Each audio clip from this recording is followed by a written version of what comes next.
This is Grimm Grinner on all channels. Welcome to the waste. Welcome to the waste. Welcome to the waste. Welcome to the waste. Welcome to the waste. Welcome to the waste. Welcome to the waste. Welcome to the waste. Welcome to the waste. Welcome to the waste. Welcome to the wastes.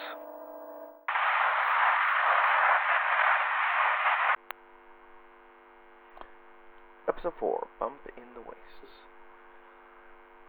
Good evening, Wasteland. This is Grimm Grinner on all channels. It's a late night here in the bunker, and I've just returned from the Cap Cache, where I spent the better part of the afternoon swapping some scary stories with Longshot, Ghost Crash, and some newly befriended Wastelanders. Before I get into sharing some of the tales I've been told, I did want to provide a couple smaller updates I also picked up there. First off, we got word that the jury has been spreading further and further out from their courthouse, trying to share the word of the judge. Unfortunately for some of the jury members, they tried wandering into the Badlands and ran into some of the more brutal members of the Vanished, ending up as warnings for the edge of the territory. If you know what I mean by that, then you know. In any case, it sounds like the judge and his jury will be sticking to our region instead of expanding into more dangerous territories. Which does remind me of news I heard from the Badlands while investigating the Reaper. Turns out the power struggles that arose from Geist's sudden departure into the dust have finally settled down. Sounds like the conflicting factions have agreed to run the Vanished as a more collective group, which, honestly, I don't know if that's more or less terrifying than having one head at the top of the chain.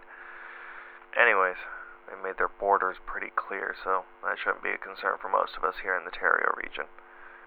Last up for updates, I've got word that a recent raid on a corporate safe house has garnered the attention of some high-level creeps looking for their stolen supplies. Not sure what could have been in there, but damn, it must have been good to attract this attention.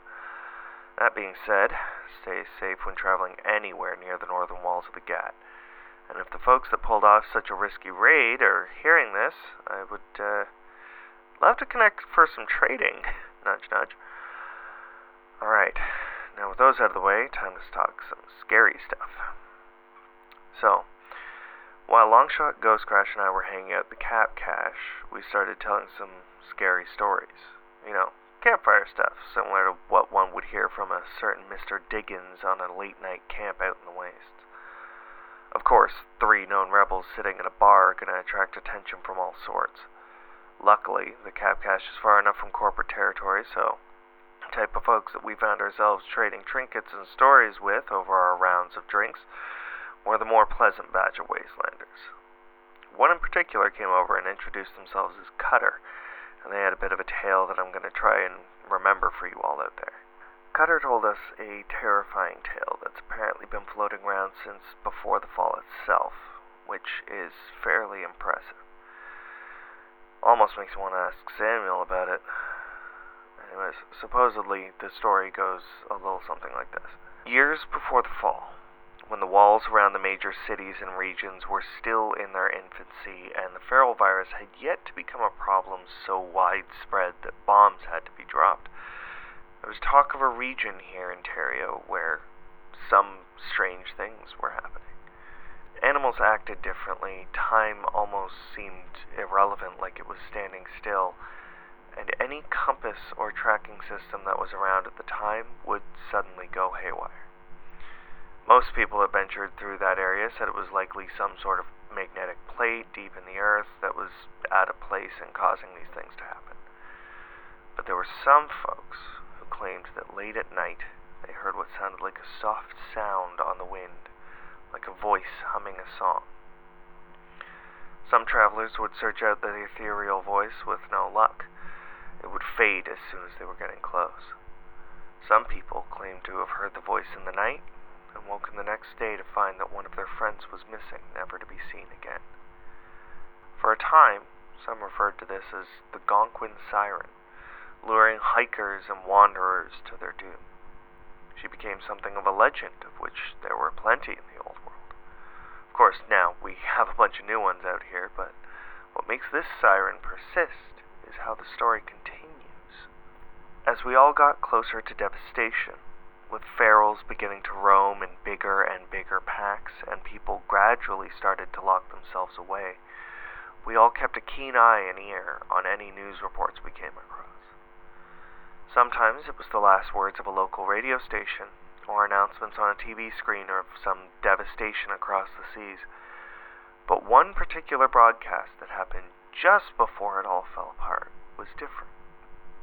Less doom and gloom and more confused than anything, which, for the time, isn't saying much, all things considered.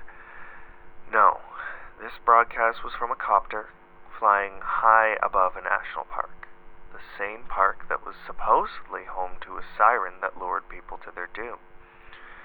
The crew managed to transmit just one update before the static took over. A massive swarm of ferals had gathered in that region, and no one knew why. Not long after that, the old world fell, and no one heard anything about that swarm again for a long time. That is, until somewhat more recently, when some bounty hunters on a job ended up trying to take a shortcut through the rift. You see, that old world park is where a heavy concentration of the bombs were dropped to try and clear out as many of the infected as possible. Instead, it became that irradiated canyon that so few can navigate safely, which is what these unlucky hunter friends of Cutters apparently tried to do. They got the best rad-proof gear they could find, including some corporate armor plates, made to go straight through and out the other side to cut off their target. But they didn't make it far before they found something that forced them to turn back. After only a couple clicks, they spotted what could only be described as a massive swarm of what might have once been ferals, but are all now irradiated, mutated, shambling beings that appear to almost be thriving in the radiation. The hunter's gear muffled their hearing, but amidst the deafening sounds of thousands of ferals, they did say it sounded like a distorted song was drifting over the winds in the rift. A song that might have been beautiful, but now sounded like someone had warped and corrupted it. The hunters managed to not alert any ferals and escaped with only a mild wave of sickness from how long they were in there soaking up the rats. But they both apparently swore off of ever going near the rift out of fear that the siren song would lure them in and they'll be turned into whatever the ferals have become. All this to say that out of the old world stories, a new legend has grown in the rift. Travelers have been calling her the Rift Siren or the Sickly Singer. Another soul claimed to have seen an image of a glowing woman at the suspected center of the swarm, calling her the glowing girl before his untimely death. At any rate, there does seem to be something at the heart of the rift that can't be explained, and it's been there a really, really long time. I don't know. I mean, I have my suspicions, of course, since the possibility of there being some siren song that can control the feral seems a little far-fetched to me. On the other hand, if anything I've heard about the feral virus and its origins is true, then I guess it's not far off from reality. I mean, just look at the world we live in. It truly is a wild wasteland out there, so anything could really be possible.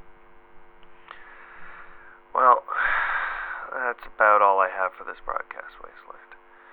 Finally taking to the road for a few small courier runs in the morning to earn a few caps since supplies have been low around the bunker, and sunrise comes fast when you're wiped. This has been Grimm Grinner on all channels. See you in the wastes.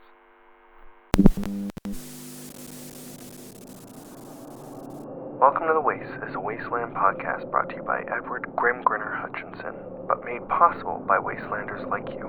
If you'd like to support the show in a fun way or get some merch, check me out on Patreon or on Etsy.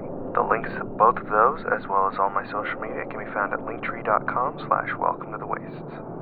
See you in the wastes.